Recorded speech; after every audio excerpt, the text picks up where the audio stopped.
Have you ever attended a school board meeting? Is there something stopping you?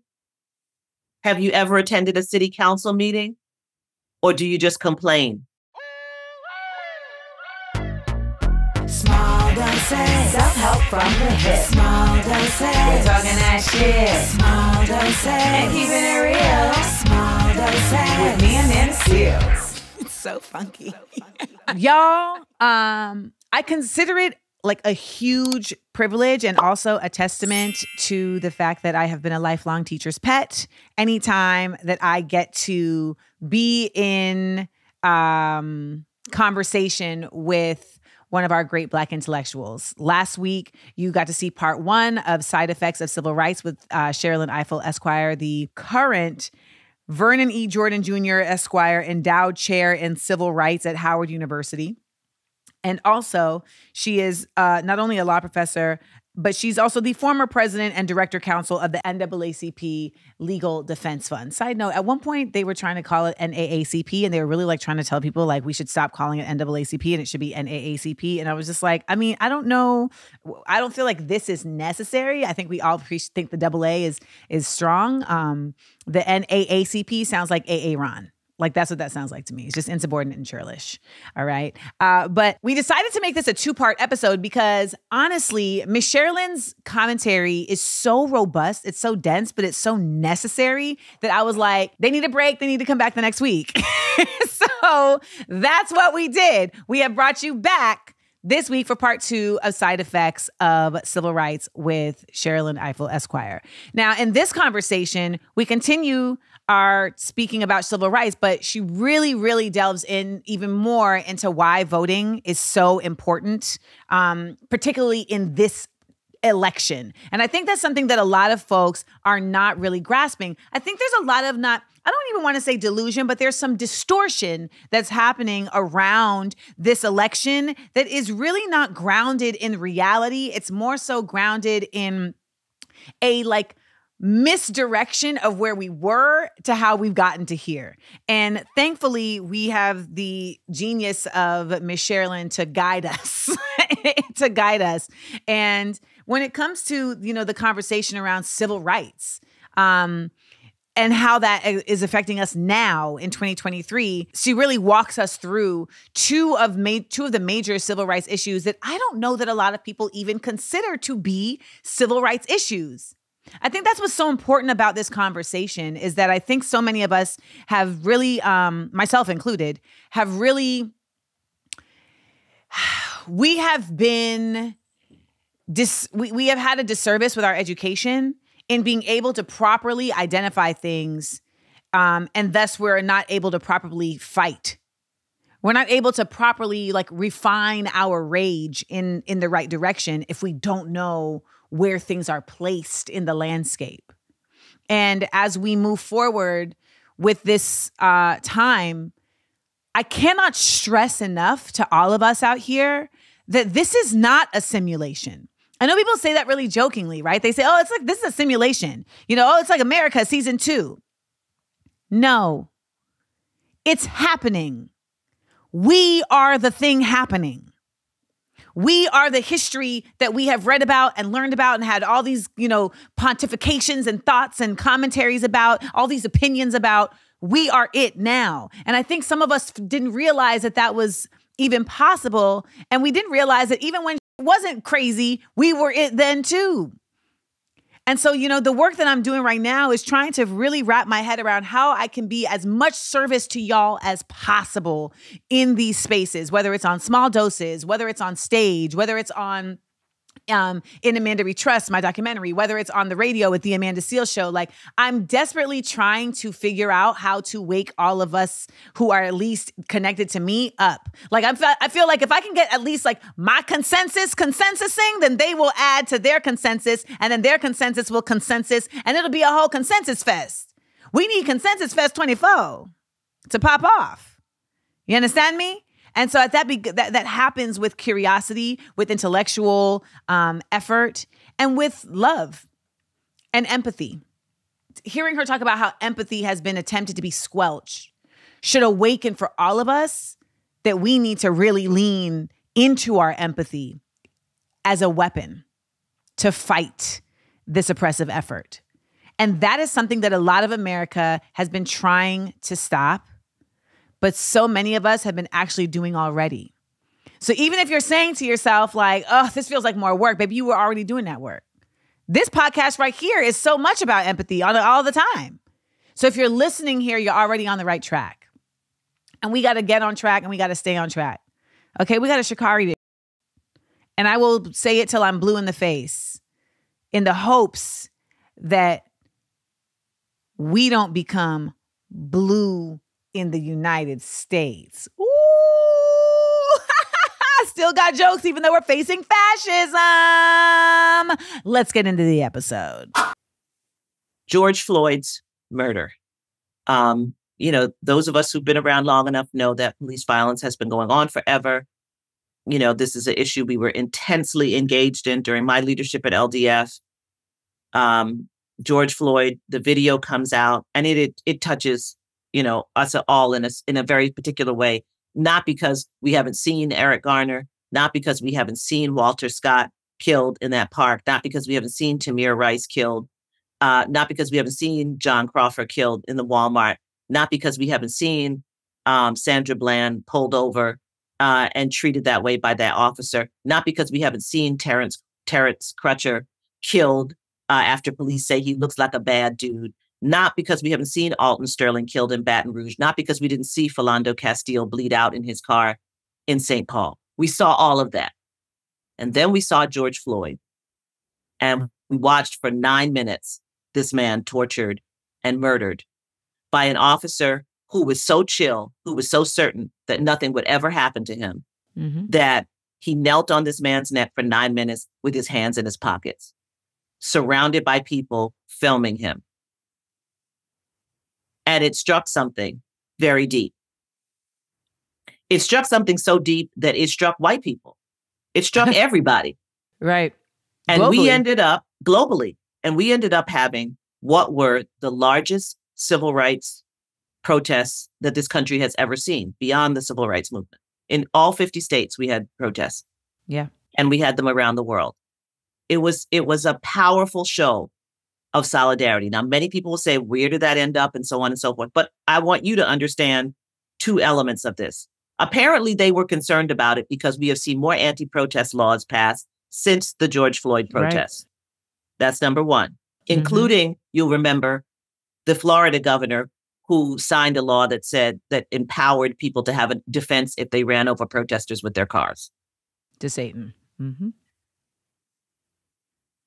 What happened after that pushed people out into the streets? Remember, this is still during a global pandemic. No vaccine in sight at this point. This is June of 2020. And people are driven into the streets. What happened is that people, these are multiracial protests, felt something so powerful when they watched the torture of this man. That thing that they felt, the thing that was activated in them is a very critical weapon that was very critical during the civil rights movement. It is a powerful weapon when deployed. And that weapon is empathy. Yes. And that is why there are laws that are now to keep teachers from being able to teach Black history.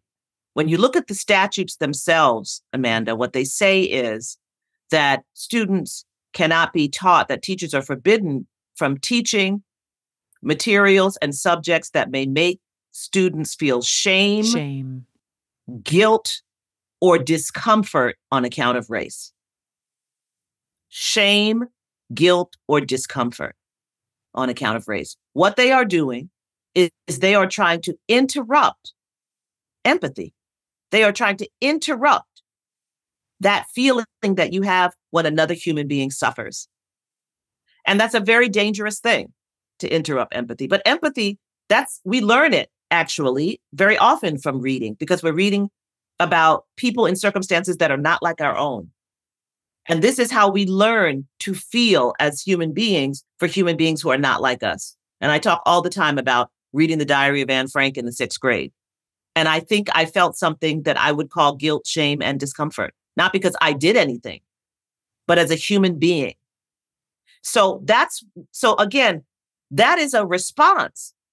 So when we say, where did this come from? Why are they suddenly shutting down Black history? Why are we banning all these books? Why are we?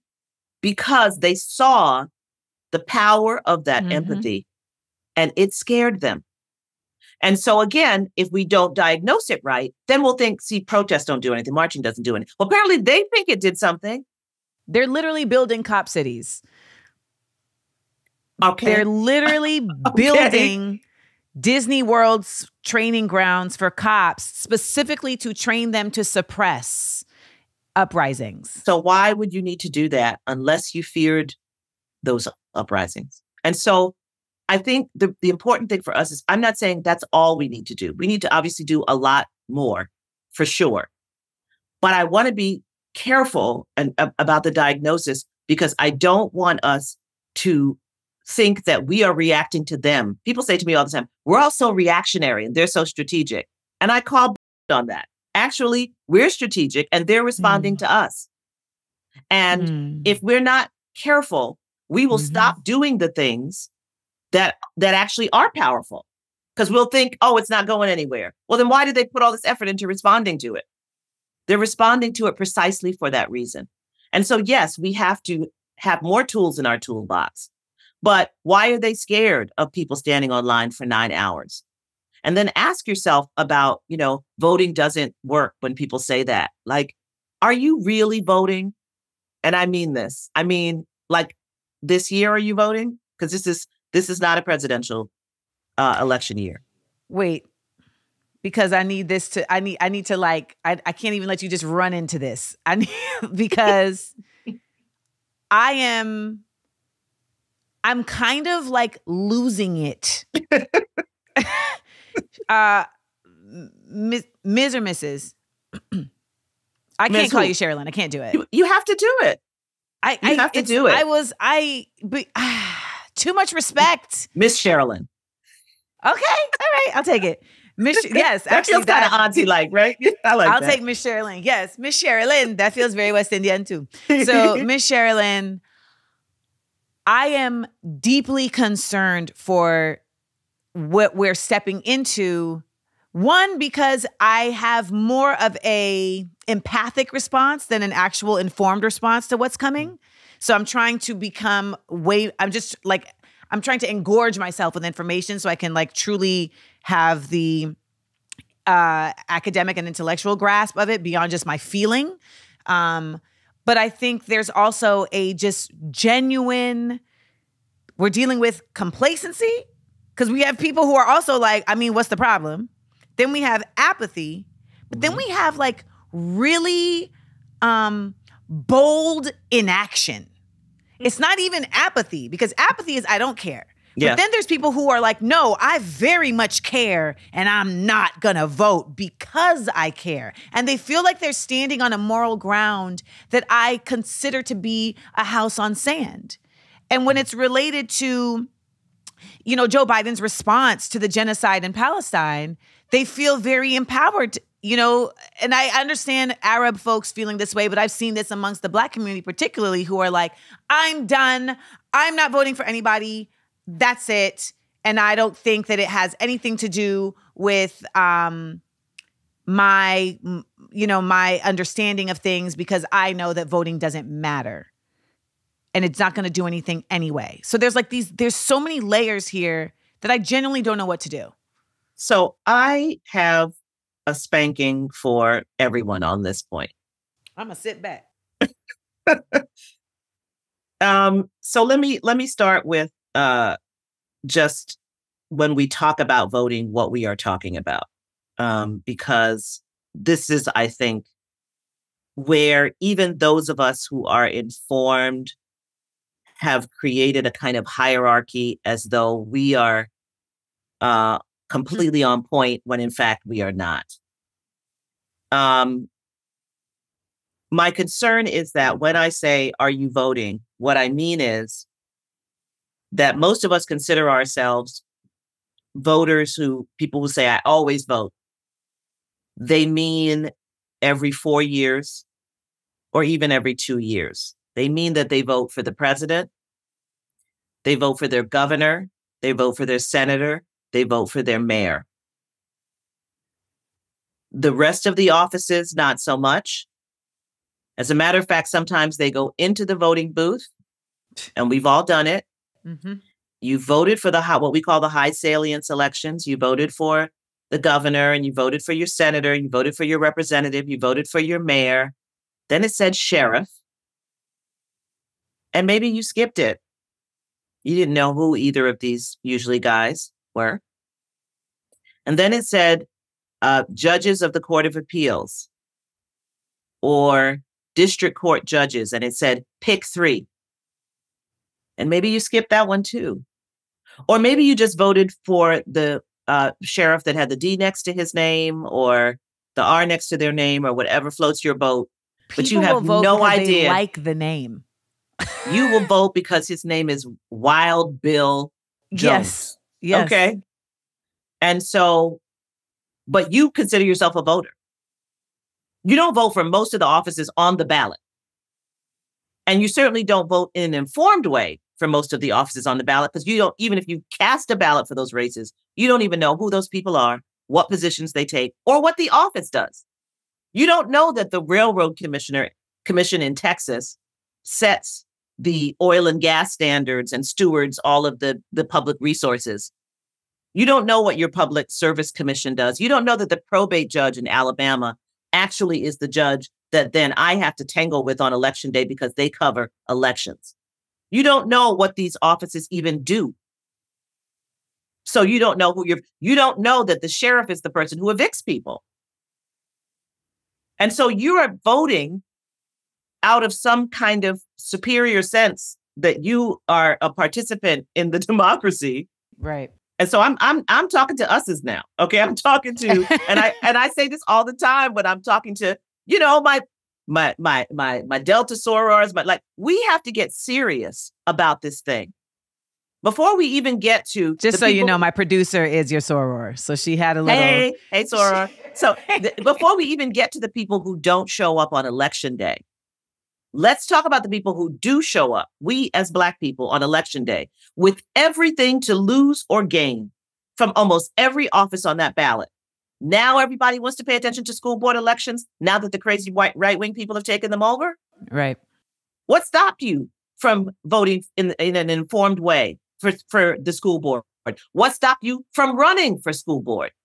Nothing. Money.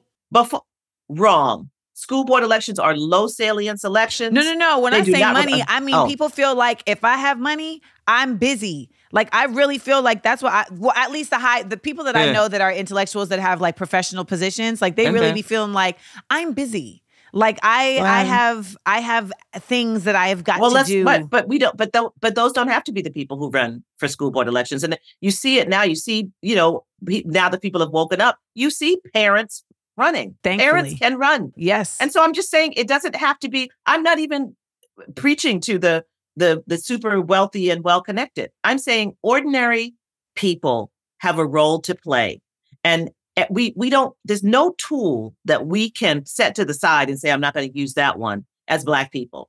So saying you're not going to vote at all to me is a fool's errand because you have to, we don't have that many tools. Okay. We just don't. It happens to be one of them. It's not everything. I'll hit you up with another one that's really going to shame people. How about how many of us try to get out of jury service? You got everything to say about, you got everything to say about the criminal justice system. Yep. You recognize all the inequities. You recognize the racism. You recognize mass incarceration. You don't believe the police. You have all your stuff. And yet when they call you to perform the function of sitting in that jury box and making decisions, you trying to figure out how to get out of it. Now, if you're in a job that's not going to pay you, that's going to dock you for that time, and what they give you for jury service is insufficient, I totally get it. And that's why we should be advocating for that. We should be asking for that legislation in all places that make sure that you get what you need and that your employers cannot, dock you for jury service and so forth. We could make that an issue. Mm-hmm. But that's not the reason most people are trying to get out. They just don't want to do it. And that's become like a thing that we all say and we all understand. Oh my God, jury service. Well, I personally would like to serve on a jury. They never pick me, so I never get to serve on a jury, but I would like to. But the point is, that is a form of power. That's also a tool. I'm now talking about the tools of citizenship. If they told you Black people could not serve on juries, we'd be marching on Washington. Yes. Okay? But we can serve on juries. In fact, the Supreme Court said it in 1886. It was a big deal, Strouder versus West Virginia. Maybe it was 1883. The point is that we are not supposed to be kept from serving on juries. And yet when we have the opportunity to do so, we opt out. So we've got jury service. We've got voting, which we're either well, why not do you doing. think we're doing that, though? Why do you think we're opting out? Why do you think we're turning our head, checking out instead of being involved in these spaces? Well, I do think part of it is the reason why I'm on this show, Amanda, is that I think we have not been sufficiently educated about these things as conduits to power, right? So if I tell you about the railroad commissioner, I tell you about the probate judge, or I tell you about any of these offices and how they're empowered to affect your life, right? I think that people are unaware. And so you look at these things, maybe you look at sheriff and say, I'm not voting for no cop. Well, that is the cop that can determine. We had a sheriff's race here in Maryland and Baltimore where the sheriff had to run on a platform that I'm going to do evictions differently. I can't change the fact that that's what I'm required to do by the court when I get an order to evict, but it doesn't have to be done the way it's being done. Right. We will not embarrass people by putting off, all notices up all over that. I'm just saying, so there are actually platforms that you can have as a sheriff that matter to our community, right? And all over the South, we have this sheriff's movement of what they call constitutional sheriffs, of right-wing sheriffs who believe they are the only actual law enforcement authority in the country and that they have the power to confiscate ballot boxes. So across the South, that's the platform of a number of sheriffs. Oh, yes. It's called the Constitutional Sheriffs Movement. And they're aided by these right-wing think tanks, the Claremont Institute. And that's what they believe. They believe that they are the only true law enforcement that was ever contemplated at the beginning of this country. And that they are empowered to, these folks who wanted to kidnap the governor of Michigan. I mean, this is serious. So this is what I'm saying. I do believe that it is because we have not sufficiently educated ourselves about the positions, about the way in which they connect to our lives. And that's why I say that we have to get off of the addiction to elections are every 4 years and let's focus on the presidency. I've been railing against this for the last year and a half. All these polls about what's going to happen next year. Next year is next year. We got November coming up. They just had a day. I mean, there's elections all year long, depending on where you live. Every year is what I'm saying. Yes. The Virginia state, the legislature is either going to be Republican or Democratic after this. And they already have their Republican governor. Well, Louisiana just had that situation, too. They became red again. That's right. Because people didn't come out for the governor's race. But the legislature in Virginia is going to decide whether or not women have access to abortion and can make their own decisions about their own bodies. So does it not affect us? Are people not going because it's not a presidential year and there's no governor on the race? They're not going to go vote in their state house and Senate elections? This is what I'm talking about. I don't think that we are. I think that we have, and it's not, in some ways, it's not our fault because I think the political parties and the media have chosen to talk about elections. That's why I can open up the paper today and there'll be a million stories about how Biden is polling and how Trump is polling for an election that will take place next year. But there will be nothing about the elections that are on the ballot this year. That's what I'm saying. And so we have to kind of opt out of that. And that's why on your show, on other Black-owned media, in Black papers, we have to be talking in specific ways about the races that are going to matter to us every year that are on the ballot. Do you know how many people run unopposed? That's what happened in Louisiana. All these seats unopposed. Nobody put it. And as I said, you could run for school board. I mean, hell, if the person's running unopposed, why not? You sign up your paperwork and you do it. So I think we have to begin to use our places where we congregate to share the information at this level because we need information that works for us and for our community and for our lives. And that means the churches need to play this role. That means the sororities and the fraternities need to play this role.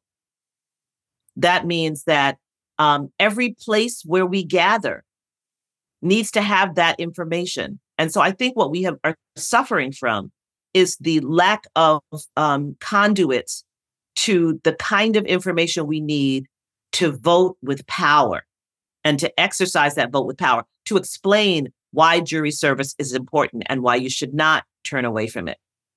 We have to understand what those issues mean for us as a community.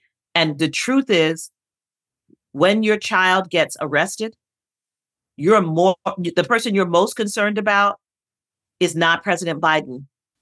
You are worried about the DA. Yeah. You are worried about the judge before whom they are going to appear. Yeah. Right? When you think about the future of your children, you're worried about what the school board is saying is going to be are going to be their policies. You're worried about funding for your school. You're not thinking about Kamala Harris. God bless her.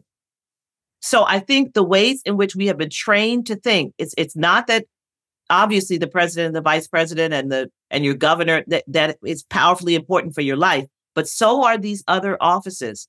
And what the right wing did was they got in on the ground floor of all of this and started exploiting it. That's how they were able to take over the legislatures, and then the legislatures could gerrymander the districts so that they would have outsized power. They took over the school boards. They took over all these local races, all of the judges, the state court judges. And it's time for us now to get serious and to get smart. You know, my mantra is leave no power on the table. Leave no power on the table, which means you need the school board, you need the Public Service Commission, you need the Railroad Commission, the probate judge, and you need the president, the vice president, the governor. We don't have the luxury of leaving power on the table. Well, I'm going to be using that, and I will credit you every time, because I'm in that argument every day with very smart people who feel very convinced that they are doing something radical by doing nothing. Well, when people say they're not going to vote, do they mean there are particular offices I'm not going to vote for, or do they mean they're not going to show up? Because I think they have to be challenged. If you're saying that you're not going to vote because you don't like your mayor or you don't like the president, what about all the other offices? Are you going to educate yourself about them and vote? Because otherwise, then I think you're using it as an excuse. If what you're saying is you have a problem with the president of the United States and therefore I'm not going to vote for the mayor, the city council, the school board, the Public Service Commission, I don't believe you. Do you think it matters? Do you think it matters in this election? Because I completely agree with you. We have to be voting for all of these things, right? No power left on the table. Yep. A lot of people feel very passionate about abstaining from voting in this election for the president in particular. Do you think that to accomplish what? I mean, I think that, and I understand people feel, No, your face just now was like, but you have a right. Listen, our vote is one of the few things we have that no one can take from us. And I remember being in elementary school and my teacher saying about voting, remember, this is back in the olden days. And she said, a woman doesn't even have to tell her husband who she voted for. And that stuck with me. Like, it's so personal. Nobody has the right, So I want to say that I love that people feel passionately about their vote. I'm not going to give my vote to just anybody. That's real. And I want to respect that. I think that's really, really important. But I do also want to be very honest about the moment that we're facing in this country. We are either going to be a democracy or we're not. Now, I'm not here singing the praises of American democracy as though I haven't been a civil rights lawyer for 30 years, which obviously means we have been an unhealthy democracy. I fully admit that we have been an unhealthy democracy with many flaws. Right. But if you think that is the same as living in an authoritarian regime, you are sadly mistaken. And so my job is to fight, to live to fight another day, and to fight with some available tools. And so I can never, with this election coming up, if it indeed is between the two front runners of the two parties at this moment.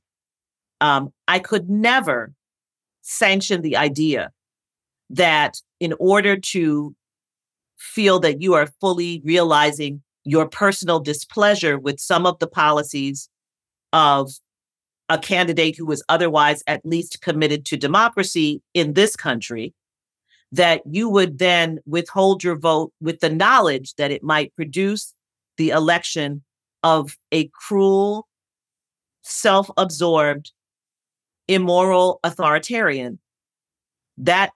It's tough, but we got to do tough things sometimes. And so I would say you live to fight another day, and you vote in the way that allows you to live to fight another day, to have some tools to do that fight.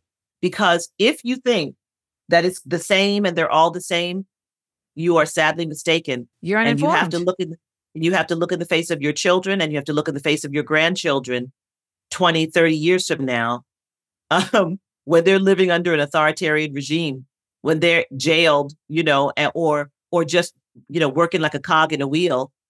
My last question is, what are the top 2 national civil rights issues, in your opinion, that Black people need to be supporting? And what's at stake if we don't? But you can tell we see it because you see it when we're standing on those lines. One of the reasons Black people like to vote in person, we do feel that joy when we're standing in that line to vote. Right. And you see everybody talking and getting to see them. Yes, you know what I'm saying? we're here. So we know what it is. So we have to harness that.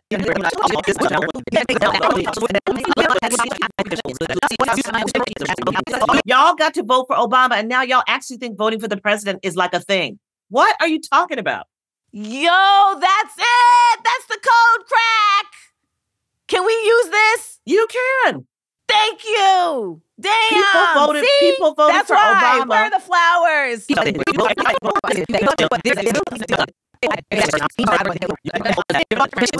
Everyone should learn when Trump won, because I don't care who he was facing. He was the worst, most incompetent candidate that we have ever seen. There is nothing about him that suggested he should be president, except grievance, whiteness, and he was a man. It's like asking me which of my children is my favorite. I mean, it's really... Okay, so let's reframe it. Let's reframe it. What are 2? There we go.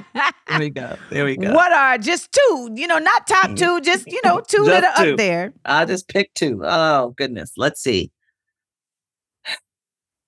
I mean, I continue to believe that we will never be a healthy democracy until we confront the truth about our criminal justice system. Right. We just will not be. And you are not a full citizen if the state can commit violence against you with impunity. You're not. Right. You're just not. We recognize this in any other country. If the state, if armed officers of the state can commit unwarranted violence against you with impunity, then the democracy is deeply unhealthy, and you cannot consider yourself a full first-class citizen. So that has to be tackled and has to be addressed, and we can't let our foot off the gas on that issue. Obviously I would say voting, because I think it's so important, and removing barriers to voting. But I do believe that we have to re-engage around the issue of education. Yeah, I agree. It is just so vital. And I do think we have to help ourselves understand why public education is important. As I said, it is a necessary feature of any healthy democracy. That is what's so funny to me. And I talk about this in my book, but also all the time, that, everybody knows that Brown versus Board of Education said that schools could not engage in racial segregation. But the court in Brown said something else that's really important that almost never gets talked about. What the court said in Brown was, and I'm quoting now, education is the very foundation of citizenship. It is the single most important function of state and local government. That's what the Supreme Court Education. said. So ask yourself, wherever you are today in your city, in your town, in your county, does it look like education is the single most important function of your local government?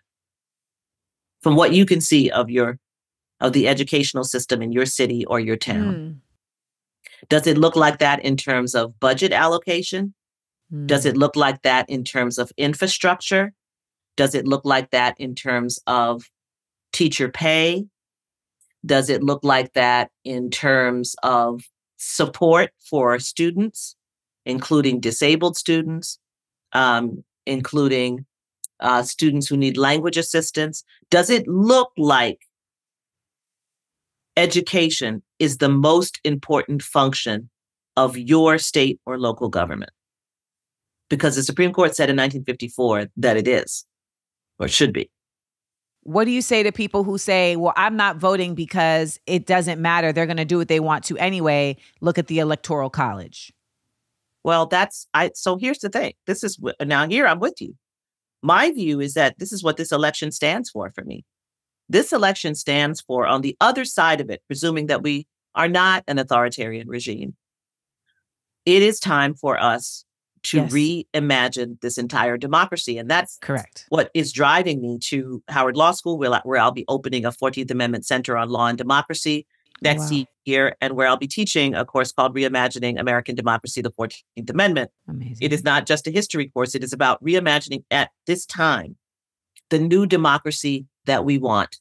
Yes. Because I believe that this is the moment that is confronting us. That's why we get to look at the Supreme Court and what reforms need to be made to the Supreme Court. We get to look at the Electoral College. We get to look at the Senate. We get to look at their rules that allow one person to hold up the confirmation of all of these people in the military. That allow one person through the filibuster. Yep. That allows Joe Manchin, allows us to have licked childhood poverty with the child tax credit, the check that went out every month to people with children, with young children, that eliminated 80% of child poverty. And that was not extended last year in December because one person, Joe Manchin, believed that people might be using that money for drugs. In his state, where he is allowing an entire opioid crisis to go rampant. The point is, that's a structural problem because one senator should not be able to determine whether we lick childhood poverty. One senator or two should not be able to determine that we can't even have a debate about amending the Voting Rights Act in order to protect Black voters. So there's structural reforms that have happened in the Senate. And on the other side of this election, that's where our focus needs to be. Our focus needs to be on reshaping and reimagining this democracy so that it works for us. Compromises that were made in the original Constitution, including the Electoral College, compromises that were made to appease the slave states, that were made to appease rural states that had a very small population, have to be reimagined. We have to look at DC statehood. We have to do these things on the other side of this election. So that's the other thing I would say, Amanda. If what you want to do is just cast your ballot and then sit back and judge what happens, that's not going to work. We need people to cast their ballot this year and next year for every race and to vote in an informed way. And then after the election, to stay engaged. And that means, I keep saying people once a month, you can call your senator, and you should. They do worry about these calls. Trust me. You can call them. You can tag them on Twitter. I was going to say, they worry about social media. People are like, what's the point of social media? I'm like, what? Trust me, they do. They care. They do. You need to show up when your congressperson has a town hall. Have you ever attended a school board meeting? Is there something stopping you? Have you ever attended a city council meeting? Or do you just complain about garbage pickup and the roads? And so what I'm saying is, I believe at this time, given the rise of authoritarianism, fascism, hate groups, explicit, old-fashioned, anti-Black racism, that we have to be refreshed and renewed in how we approach our engagement with this country. And that means it's time out for, just posturing and behaving like robots, going into a booth and then thinking that there's no follow-up that has to happen out after it. You have to vote, and then you have to hold them accountable. And holding them accountable is not saying next time I won't vote for them. That's not it. Say it. Holding them accountable is saying the truth, is showing up, is protesting. Pestering. Yes, is calling your senator and telling your senator what you want the president to do, because that's how the pressure happens. Pressure happens because the Senate starts hearing from members of his party that they're getting heat in their districts about XYZ, you pick your issue. That's what happens. You're not going to call Joe Biden. So you say, I'm not going to vote for him next year. That's not necessarily the answer. That's not how you hold someone accountable. You hold someone accountable by moving that power up through the chain, by calling your representative or your senator at 202-224-3121, 202-224-3121, and they will connect you. And you leave the message. You let enter the name of your senator. No, I want him to pressure Joe Biden to do whatever. I don't want a dime of my money to do whatever. I want more money to go to XYZ. That's what you need to be doing. And if you're not doing that, if you can't take time out once a month to call this person, I don't know what to tell you. I know you can do it. But we need to create that as an infrastructure in our communities. Like how the Deltas have Delta Days on the Hill, right? Where they, Deltas carpet Capitol Hill, and they go visit congressional offices. It's very powerful. When they see thousands of college-educated Black women all wearing red, walking through those halls and coming to people's offices, they're shook. Yeah. Well, they're so unconfronted on such a regular basis. Yes. But what if every church had a call day? We don't tell you what to do because we're a church. We don't tell you who to vote for. We don't even tell you what to talk about. But as a church, we going to call on this on day. Tuesday night, I'm not going to interfere with Bible study on Wednesday night, but Tuesday night is our call night. And everyone is asked to call their congressperson, their senator, their whatever, about an issue that matters to them. I'm going to commit to adding that to my radio show.